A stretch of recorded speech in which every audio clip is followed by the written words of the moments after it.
Okay bro.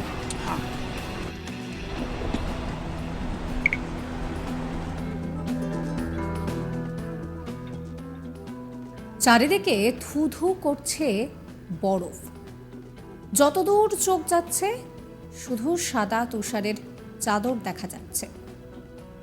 সামনে নদীর জলও ঠান্ডায় বেশ কিছুটা জমে রয়েছে।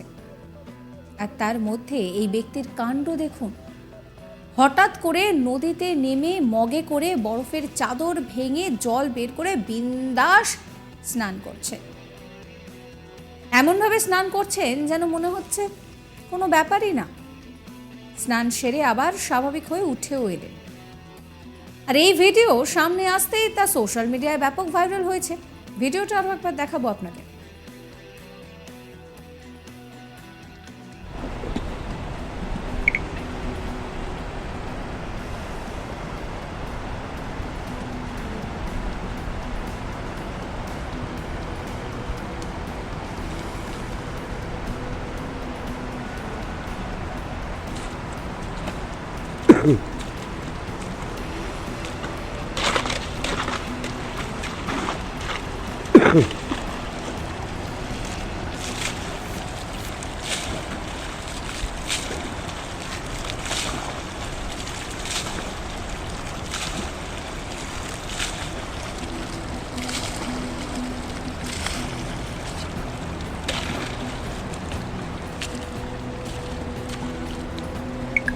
Okay bro. দেখলেন, প্রবল ঠান্ডায় স্নান করার এই ভিডিও জানেন কোথাকার? গঙ্গোত্রী ধামে। যে বৃদ্ধ ভিডিওতে স্নান করছেন তিনি একজন সাধু। এই তুষারপাতের জন্য গঙ্গোত্রী ধামের দরজা বন্ধ রয়েছে গত বছরের শেষের দিক থেকে। তবে বন্ধ হয়ে যাওয়ার পরেও দেখা গেল বিশ্বাসের আভাস। এক সাধু গঙ্গা ভাগীরথী নদীতে নেমে -9 ডিগ্রি সেলসিয়াসের বরফ জলে রীতিমতন স্নান করলেন। আর ভিডিও প্রকাশ্যে আসতেই সোশ্যাল মিডিয়ায় মুহূর্তের মধ্যে ভাইরাল হয়ে পড়ে, যা দেখে রীতিমতন আঁতকে উঠেছেন নেটিজেনরা। সকলের মনে একটাই প্রশ্ন, যে কি করে সম্ভব? প্রতি বছর শীতকালে 4টি ধামে প্রবল তুষারপাত হয়, তাই শীতকালে 4 ধামের দরজা বন্ধ থাকে। আর এই দরজা বন্ধ থাকে 6 মাস করে।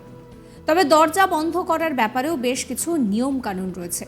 বিশ্বাস করা হয় যে বদ্রী ও কেদারে মানুষ 6 মাস এবং দেবতা 6 মাস ধরে পুজো করে, যে কারণে 6 মাস দরজা বন্ধ থাকে। 18ই নভেম্বর বন্ধ হয়ে যায় বদ্রীনাথ ধামের দরজা। এর সঙ্গে 2023-এ 4 ধাম যাত্রাও শেষ হয়। রেকর্ড সংখ্যক ভক্ত গত বছর ভিড় জমিয়েছিলেন 4 ধাম যাত্রায়, যার মধ্যে এখনো পর্যন্ত রেকর্ড 19,55,000-এরও বেশি ভক্ত বাবা কেদারনাথকে দর্শন করেছে। তবে সেই সমস্ত কিছুর ঊর্ধ্বে উঠে এই ভিডিও এখন সোশ্যাল মিডিয়ায় ব্যাপক ভাইরাল।